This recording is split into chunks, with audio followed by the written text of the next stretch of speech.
Capítulo 9. De cómo venimos a desembarcar a Champotón. Pues vuelto a embarcar, yendo por las derrotas pasadas cuando lo de Francisco Hernández de Córdoba, en 8 días llegamos en el paraje del pueblo de Champotón, que fue donde nos desbarataron los indios de aquella provincia, como ya dicho tengo en el capítulo que de lo habla, y como en aquella ensenada mengua mucho la mar, ancleamos los navíos 1 legua de tierra, y con todos los bateles desembarcamos la mitad de los soldados que allí íbamos, junto a las casas del pueblo, los indios naturales del y otros sus comarcanos se juntaron todos. Como la otra vez cuando nos mataron sobre 56 soldados y todos los más nos hirieron, según dicho tengo en el capítulo que de lo habla, y a esta causa estaban muy ufanos y orgullosos, y bien armados a su usanza, que son, arcos, flechas, lanzas, rodelas, macanas y espadas de 2 manos, y piedras con hondas, y armas de algodón, y trompetillas y atambores, y los más de ellos pintadas las caras de negro, colorado y blanco, y puestos en concierto, esperaron en la costa, para en llegando que llegásemos dar en nosotros. Y como teníamos experiencia de la otra vez, llevábamos en los bateles unos falconetes, íbamos apercebidos de ballestas y escopetas, y llegados a tierra, nos comenzaron a flechar y con las lanzas dar a mantiniente, y tal rociada nos dieron antes que llegásemos a tierra, que hirieron la mitad de nosotros, y desque hubimos saltado de los bateles les hicimos perder la furia a buenas estocadas y cuchilladas, porque, aunque nos flechaban a terrero, todos llevábamos armas de algodón. Y todavía se sostuvieron buen rato peleando con nosotros. Hasta que vino otra barcada de nuestros soldados y les hicimos retraer a unas ciénagas junto al pueblo. En esta guerra mataron a Juan de Quiteria y a otros 2 soldados, y al capitán Juan de Grijalva le dieron 3 flechazos y aún le quebraron con un cobaco 2 dientes, que hay muchos en aquella costa, hirieron sobre 60 de los nuestros.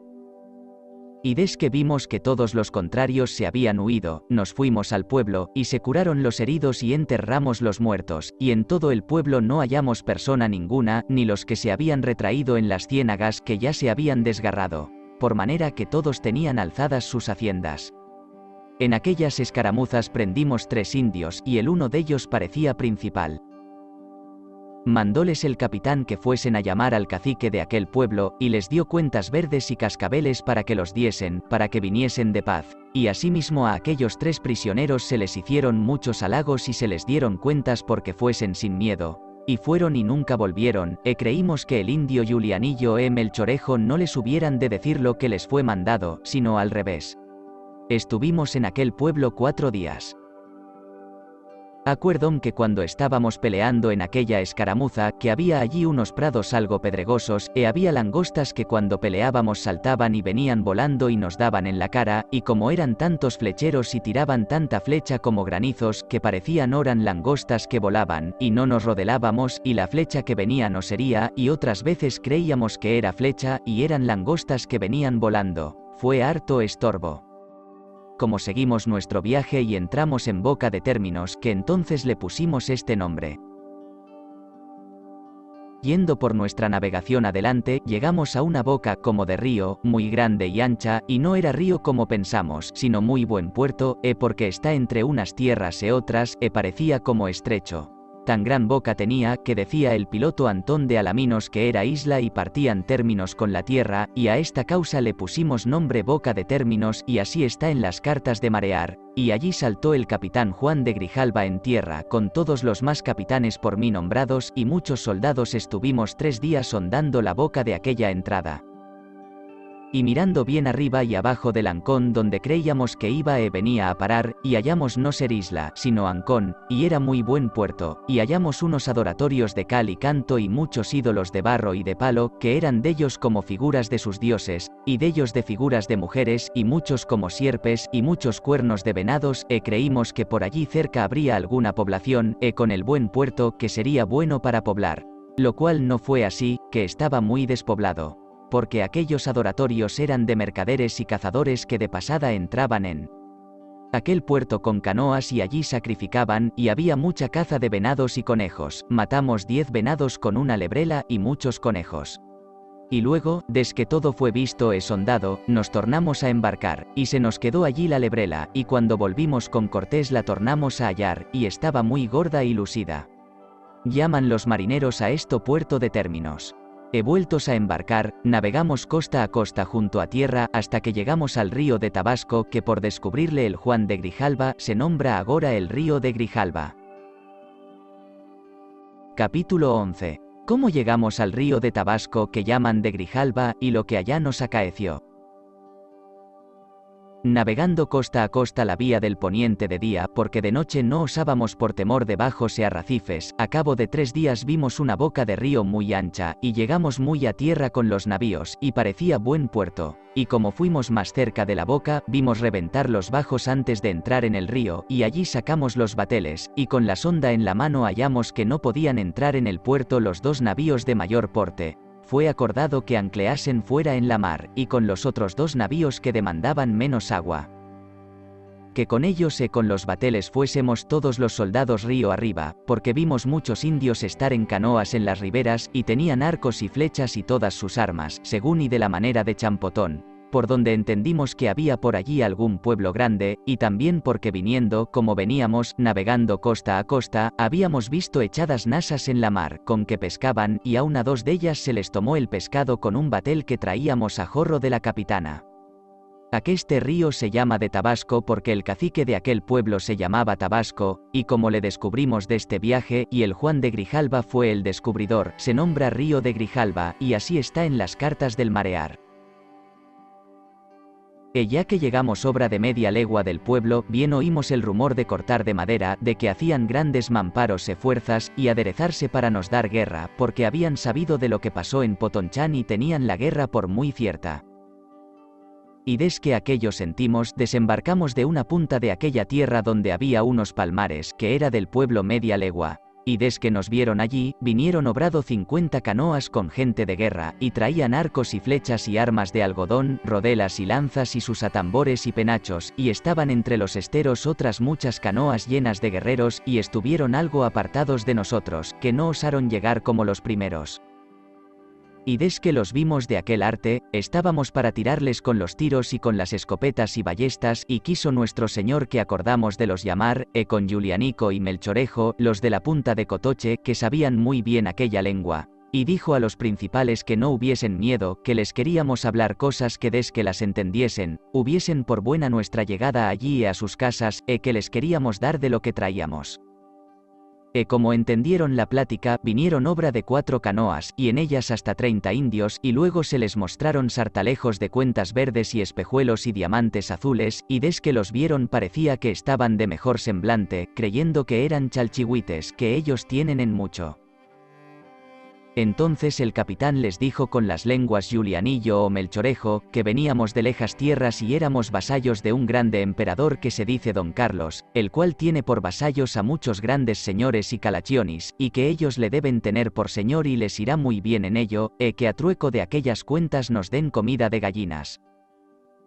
Y nos respondieron 2 de ellos, que el uno era principal y el otro papa, que son como sacerdotes que tienen cargo de los ídolos, que ya he dicho otra vez que papas les llaman en la Nueva España, y dijeron que harían el bastimento que decíamos se trocarían de sus cosas a las nuestras. Y en lo demás, que señor tienen, que agora veníamos, sin conocerlos, ya les queríamos dar señor, que mirásemos no les diésemos guerra como en Potonchán, porque tenían aparejados 2 yiquipiles de gentes de guerra de todas aquellas provincias contra nosotros.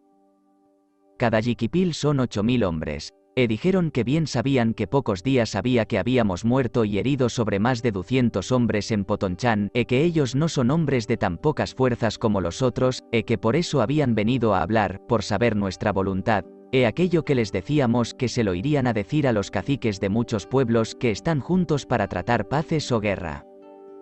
Y luego el capitán les abrazó en señal de paz, y les dio unos sartalejos de cuentas, y les mandó que volviesen con la respuesta con brevedad, que si no venían, que por fuerza habíamos de ir a su pueblo, y no para los enojar.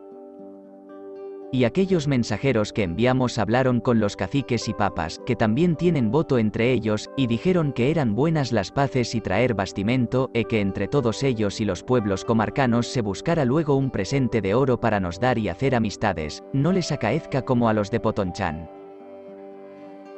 Y lo que yo vi y entendí después acá, en aquellas provincias se usaba enviar presentes cuando se trataba paces, y en aquella punta de los palmares, donde estábamos, vinieron sobre 30 indios, se trujeron pescados asados y gallinas e fruta y pan de maíz, e unos braseros con ascuas y con zahumerios, y nos zahumaron a todos, y luego pusieron en el suelo unas esteras, que acá llaman peteits, y encima una manta, y presentaron ciertas joyas de oro, que fueron ciertas ánades como las de Castilla, y otras joyas como lagartijas. Y 3 collares de cuentas vaciadizas, y otras cosas de oro de poco valor, que no valía 200 pesos, y más trujeron unas mantas e camisetas de las que ellos usan, e dijeron que recibiésemos aquello de buena voluntad, e que no tienen más oro que nos dar, que adelante, hacia donde se pone el sol, hay mucho, y decían, Culba, Culba, México, México, y nosotros no sabíamos qué cosa era Culba, ni aun México tampoco.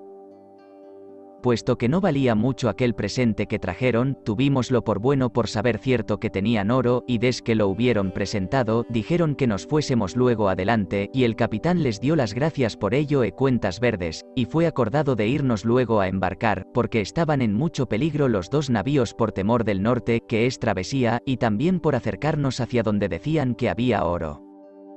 Capítulo 12. ¿Cómo vimos el pueblo de la Guayaluco, que pusimos por nombre La Rambla?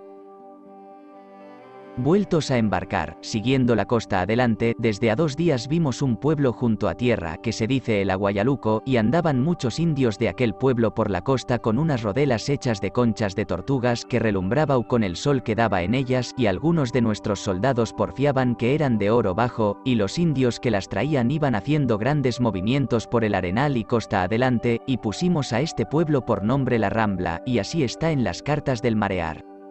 E yendo más adelante costeando, vimos una ensenada, donde se quedó el río de Fenole, que a la vuelta que volvimos entramos en él, y le pusimos nombre Río de San Antonio, y así está en las cartas del mar.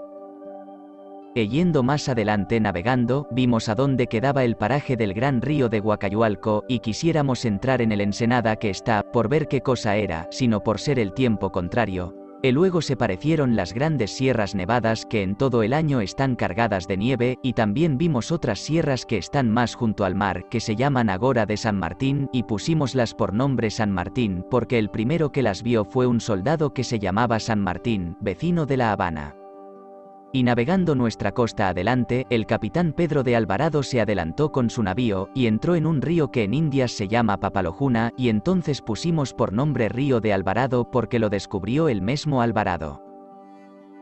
Allí le dieron pescado unos indios pescadores, que eran naturales de un pueblo que se dice Tlacotalpa. Estuvimosle aguardando en el paraje del río donde entró con todos 3 navíos, hasta que salió de él, y a causa de haber entrado en el río sin licencia del general, se enojó mucho con él, y le mandó que otra vez no se adelantase de la armada porque no le aviniese algún contraste en parte donde no le pudiésemos ayudar.